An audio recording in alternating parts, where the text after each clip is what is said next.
Hello friends, RG allrounder पर आपका स्वागत है। दोस्तों, आज के इस वीडियो में हमारा टॉपिक है परसेंटेज, प्रतिशत। इसके पहले हमने परसेंटेज के 3 वीडियो अपलोड कर दिया है।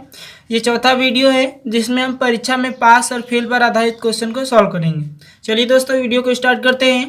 पहला क्वेश्चन है कि किसी परीक्षा में पास होने के लिए 40% अंक लाना अनिवार्य है। एक विद्यार्थी को 400 अंक मिले और वह 80 अंकों से फेल हो गया तो परीक्षा का पूर्णांक कितना होगा। ध्यान दीजिए दोस्तों, बोला गया है कि परीक्षा में पास होने के लिए 40% अंक लाना है, यानी 40% अंक आएगा तभी कोई पास हो सकता है। उसके बाद एक विद्यार्थी को मिला 400 अंक, फिर भी वह 80 नंबर से फेल हो गया। यानी 400 अंक मिला लेकिन फिर भी क्या हो गया, 80 नंबर से फेल हो गया। अगर यही 80 नंबर इसमें जोड़ दें तब ये पास हो जाता। तो 400 में 80 जोड़ेंगे तो 480 हो जाएगा। अब दोस्तों, क्वेश्चन तो बोल रहा है कि 40% पर पास हो जाएगा, क्योंकि 40% लाएंगे तभी पास होना है।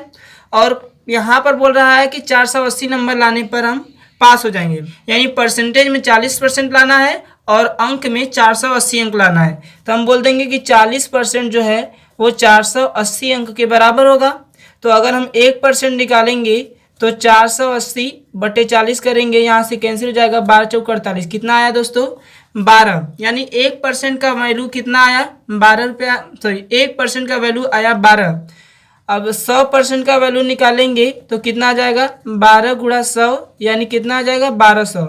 यानी टोटल जो पूर्णांक है वो 1200 नंबर का है। पूरा पेपर जो है वो कितने नंबर का है, 1200 नंबर का है। चलिए दोस्तों, नेक्स्ट क्वेश्चन की ओर आगे बढ़ते हैं। नेक्स्ट क्वेश्चन है दोस्तों हमारे सामने, किसी परीक्षा में पास होने के लिए 50% अंक लाना अनिवार्य है। एक विद्यार्थी को 43% अंक मिले और वह 42 अंकों से फेल हो गया तो परीक्षा का पूर्णांक कितना है, ये हमसे पूछा गया है। तो ध्यान दीजिए दोस्तों, 50% अंक लाना अनिवार्य है। कितना लाना है, 50% अंक लाएंगे तभी पास हो सकते हैं। लेकिन एक विद्यार्थी को मिला है 43% अंक। अगर 43% अंक मिला है तो कहने का मतलब वो 7% अंक से फेल हो गया, क्योंकि 7% अंक और रहता तो वो 50% पा जाता और वो पास हो जाता। तो यहाँ क्वेश्चन में बोल रहा है कि 7% से फेल हो गया। यहाँ अंक कितना दिया है, 42 अंकों से फेल हो गया। कहने का मतलब चाहे 7% से फेल हो चाहे 42 अंकों से फेल हो, एक ही मतलब है। तो हम बोल देंगे 7% जो है वो 42 अंक के बराबर है। 1% निकालेंगे तो 7 छक्का 42, यानी 6 नंबर के बराबर हो जाएगा। और हम 100% निकालेंगे तो यहाँ से हो जाएगा 6 गुणे 100, कितना हो जाएगा दोस्तों, 600। यानी जो आपका एग्जाम हुआ है इसमें वो 600 नंबर का टोटल इसका पूर्णांक है। नेक्स्ट क्वेश्चन की ओर आगे बढ़ते हैं दोस्तों। नेक्स्ट क्वेश्चन है दोस्तों हमारे सामने, किसी परीक्षा में एक विद्यार्थी को 40% अंक मिले और वह 20 अंकों से फेल हो गया। उसी परीक्षा में एक विद्यार्थी को 48% अंक मिले और वह उत्तीर्णांक से 28 नंबर ज़्यादा लेकर आया तो परीक्षा का उत्तीर्णांक मतलब पास होने के लिए कितना नंबर चाहिए, हमसे ये पूछा गया है। तो देखिए, यहाँ पर 40% अंक मिला है एक को और दूसरे को मिला है 48% अंक।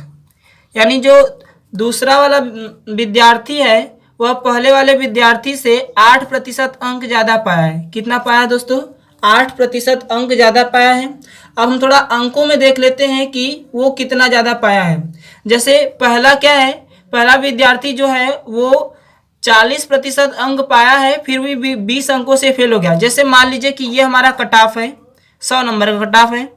तो पहला कितना पाया है, 40% पाया है, फिर भी वह 20 नंबर से फेल हो गया। कहने का मतलब ये 100 नहीं पाया होगा, पूरा 80 पाया है, 20 नंबर से फेल हो गया। और दूसरा क्या है, दूसरा 48% अंक पाया है और 28 नंबर ज़्यादा भी लिया दिया है। जितना पास होने के लिए चाहिए उससे 28 नंबर ज़्यादा भी ला दिया है। यानी वह 100 नंबर नहीं लाया है, वो 128 नंबर ला दिया है। अब दोस्तों देखना ये है कि ये 20 कम और ये 28 ज़्यादा, कहने का मतलब दोनों के अंकों का जो गैप है वो कितने नंबर का है, वो 48 नंबर का है। यानी 8% जो है वो 48 नंबर के बराबर हो जाएगा। 1% निकालेंगे तो 8 छक्के 48, यानी 6 नंबर के बराबर हो जाएगा। 1% निकालेंगे तो 6 नंबर के बराबर हो जाएगा। अगर हम 100% निकालेंगे तो कितना हो जाएगा दोस्तों, 600 नंबर। यानी 600 नंबर का टोटल आपका क्या है, पेपर हुआ है। लेकिन हमसे क्या पूछा गया है, परीक्षा का उत्तीर्णांक कितना है। तो उत्तीर्णांक निकालने के लिए अगर हम पहले विद्यार्थी से निकालेंगे तो 40% पाता है, फिर भी 20 नंबर से फेल हो जाता है। तो हम क्या कर सकते हैं, यहीं से हम 600 का 40% निकाल कर उसमें 20 नंबर जोड़ देंगे तो विद्यार्थी पास हो जाएगा। तो यहाँ से हो जाएगा परसेंटेज से 2 जीरो कैंसिल, 6 चौका 24, 240 हो जाएगा और प्लस 20 जोड़ देंगे तो कितना आ जाएगा दोस्तों, 260। अगर विद्यार्थी 260 नंबर लाता है तब वह पास हो जाएगा। कहने का मतलब उत्तीर्णांक कितना है, 260 नंबर। तो चलिए दोस्तों नेक्स्ट क्वेश्चन की ओर आगे बढ़ते हैं। नेक्स्ट क्वेश्चन है दोस्तों हमारे सामने, ये क्वेश्चन भी बिल्कुल पीछे की तरह ही है। क्वेश्चन है, एक परीक्षा में राम को 30% अंक मिले और वह 15 अंकों से फेल हो गया। उसी परीक्षा में मोहन को 40% अंक मिले और वह 35 नंबर ज़्यादा प्राप्त किया, यानी जितना पास होने के लिए चाहिए उससे 35 नंबर ज़्यादा ला रहा है। तो परीक्षा का उत्तीर्णांक कितना है ये हमें पता करना है। तो देखिए यहाँ पर राम ने पाया है 30% अंक और मोहन ने पाया है 40% अंक, यानी दोनों के बीच का जो गैप है, अगर हम बोले कि मोहन जो है वो राम से कितना परसेंट ज़्यादा पाया है, तो राम से 10% ज़्यादा नंबर पाया है। अब देख लेते हैं अंकों में कितना ज़्यादा पाया है। मान लीजिए ये हमारा बीच में कट ऑफ है, राम जो है 30% पाता है अंक, फिर भी वो 15 नंबर से फेल हो जाता है, यानी अगर 100 नंबर का कट ऑफ है तो 15 नंबर कम लाया है, यानी 85 नंबर लाया है। और दूसरा मोहन जो है 40% अंक लाता है और पास होने से 35 नंबर ज़्यादा लाता है। करने का मतलब वो 100 नंबर नहीं पाएगा, वो 135 नंबर पाएगा। अब इन दोनों का अगर हम गैप निकाले तो यहाँ 15 का गैप, यहाँ 35 का गैप, टोटल गैप हो जाएगा दोस्तों 50 का। कितने गैप हो जाएगा, 50 का। यानी मोहन जो है राम से 10% कम पाया है और वो 10% कितने के बराबर है, 50 के बराबर है। अगर हम 100% निकालेंगे तो कितना आ जाएगा, 500 नंबर के बराबर, यानी टोटल पूर्णांक कितने का है, 500 नंबर का है। लेकिन हमसे पूछा गया है कि परीक्षा का उत्तीर्णांक कितना होगा। तो उत्तीर्णांक निकाल सकते हैं दोस्तों आसानी से। पहला क्या है, राम 30% पाया है फिर भी 15 नंबर से फेल हो गया है, तो हम 500 का 30% निकाल कर उसी में 15 नंबर जोड़ देंगे तो वो पास हो जाएगा। परसेंटेज से 2 जीरो कैंसिल, 5 तिया 15, 150 हो गया और उसमें 15 जोड़ देंगे कितना आ जाएगा, 165। यानी 165 नंबर लाएंगे तो वो हमारा क्या है, उत्तीर्णांक है। उतने नंबर से हम पास हो जाएंगे। नेक्स्ट क्वेश्चन है दोस्तों हमारे सामने, और यहाँ से हमारे क्वेश्चन का टाइप जो है वो चेंज हो चुका है। तो चलिए दोस्तों इस क्वेश्चन को सॉल्व करते हैं। क्वेश्चन है कि किसी वस्तु के मूल्य में पहले 10% की वृद्धि होती है और फिर 10% की कमी होती है, तो वस्तु के मूल्य में कितने प्रतिशत का परिवर्तन होगा। दोस्तों इस तरह के क्वेश्चन को सॉल्व करने के लिए एक ए बी फार्मूला होता है। ये फार्मूला होता है a plus b plus minus a b बटा 100। यहाँ पर ए जो होता है पहले वृद्धि लिखते हैं और बी जो होता है वो कमी लिखते हैं और प्लस माइनस ए बी बटा 100 हो जाता है। दोस्तों वृद्धि को हमेशा धनात्मक में लिखते हैं और कमी को हमेशा ऋणात्मक में लिखते हैं, और इस तरीके से इस पर रखकर सॉल्व करेंगे तो दोस्तों हमारा आंसर आ जाएगा। जैसे हम सॉल्व करके आपको दिखाते हैं। यहाँ क्या है, ए का वैल्यू लिखेंगे 10% वृद्धि तो प्लस 10 लिखेंगे, और उसके बाद प्लस है लेकिन 10% की कमी इसलिए माइनस 10 लिखेंगे। प्लस माइनस दोस्तों एक खो वृद्धि एक खो कमी तो आएगा माइनस में, और 10 गुणे 10 बटे क्या हो जाएगा, 100 हो जाएगा। यहाँ से 10 से 10 कैंसिल हो जाएगा दोस्तों, यहाँ ये 2 जीरो इस जीरो से कैंसिल हो जाएगा, बचेगा -1। -1 आया, इसका मतलब दोस्तों कि माइनस में आया है तो इसका मतलब आया है कमी। क्या आया है दोस्तों, कमी आया है। अब 1 आया है तो कहने का मतलब 1% की क्या हो गई है दोस्तों, कमी हो गई है। क्या हो गई है दोस्तों, कमी हो गई है। पर दोस्तों अगर इसी क्वेश्चन को मैं ट्रिक से बताऊं तो इसे सॉल्व करने के लिए मात्र आपको 2 से 3 सेकंड लगेंगे। चलिए दोस्तों सॉल्व करते हैं। जैसे अगर 10% की वृद्धि हुई तो दोस्तों 100 से कहाँ पहुँचे, 110 पर पहुँचे, और इसके बाद मल्टीप्लाई लिखेंगे।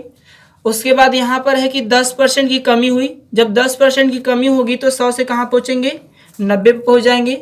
अब दोस्तों 2 जीरो को अपने से कैंसिल कर देंगे, 11 नवा कितना हो जाएगा, 99। 99 आएगा दोस्तों। ये जो 99 है वो 100 से कितना कम है दोस्तों, 100 से 1 कम है। अगर ये जो वैल्यू है 100 से कम आएगा तो मान में कमी होगी। अगर ये जो वैल्यू यहाँ पर है अगर वो 100 से ज़्यादा आएगा तो मान में क्या होगी, वृद्धि होगी। तो चूंकि ये 100 से कम है, 1% कम है, इसका मतलब 1% की क्या हो गई है दोस्तों, कमी हो गई है। अगर यही मान लीजिए 101 आता तो इसमें 1% की वृद्धि होती है। तो इस तरीके से आप बिना ये भी फार्मूला लगाए इसे आप सॉल्व कर सकते हैं बहुत ही ईजी तरीके से। जैसे इसी पर बेस्ड एक और क्वेश्चन है दोस्तों, चलिए इसे भी सॉल्व कर लेते हैं। क्वेश्चन है कि एक आयत की लंबाई में 20% की वृद्धि और चौड़ाई में 10% की कमी होती है तो क्षेत्रफल में कितने प्रतिशत का परिवर्तन होगा, ये हमसे पूछा गया है। तो दोस्तों जब लंबाई में 20% की वृद्धि होगी तो 100 से कहाँ पर पहुँचेंगे, 120% पहुँच जाएंगे मल्टीप्लाइड बाई। उसके बाद चौड़ाई में 10% की कमी होगी तो 100 से कहाँ आ जाएंगे, 90 पर आ जाएंगे। अब दोस्तों 2 जीरो को अपने से कैंसिल कर देना है, 12 नवा कितना आ जाएगा, 108। अब 108 जो है वो 100 से कितना ज़्यादा है, 8 ज़्यादा है दोस्तों, 8 ज़्यादा है, इसलिए 8% का क्या हो जाएगा, वृद्धि हो जाएगा। क्या हो जाएगा दोस्तों, वृद्धि, यानी उसका जो क्षेत्रफल होता है वो पहले से 8% ज़्यादा आएगा। चलिए दोस्तों एक और क्वेश्चन देख लेते हैं। क्वेश्चन है कि किसी आयत की लंबाई में 25% की वृद्धि हो जाती है और चौड़ाई में 10% की कमी हो जाती है तो क्षेत्रफल में क्या परिवर्तन होगा। ये क्वेश्चन आरआरबी सन 2010 में पूछा जा चुका है, तो चलिए इसे सॉल्व करते हैं।